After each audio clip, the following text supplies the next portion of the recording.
জুলাই আগস্টের গণহত্যা ও মানবতা বিরোধী অপরাধে জড়িত থাকার অভিযোগে দায়ের করা এক মামলার তদন্তের অগ্রগতি জানাতে সাবেক আইনমন্ত্রী আনিসুল হক, সাবেক প্রধানমন্ত্রীর বেসরকারি শিল্প ও বিনিয়োগ উপদেষ্টা সালমান এফ রহমান, সাবেক প্রতিমন্ত্রী জুনায়েদ আহমেদ পলক সহ আওয়ামী লীগের গ্রেপ্তার সাবেক মন্ত্রী, আমলা, বিচারপতি এবং রাজনীতিবিদ সহ ১৬ জনকে দ্বিতীয়বারের মতো আন্তর্জাতিক অপরাধ ট্রাইব্যুনালে হাজির করা হয়।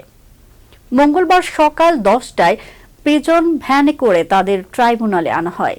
এ সময় গণমাধ্যম কর্মীরা তাকে জিজ্ঞাসা করেন, ভালো আছেন আপনি? কয়েকজন গণমাধ্যম কর্মী তাকে উদ্দেশ্য করে বলেন, পলক ভাই, ইন্টারনেট আছে? এ সময় মুখে আঙুল দিয়ে কিছুক্ষণ চুপ থাকতে দেখা যায় তাকে। এরপর তিনি সাংবাদিকদের বলেন, বোবা হয়ে আছি, বোবা। আপনারা মুক্ত আছেন তো?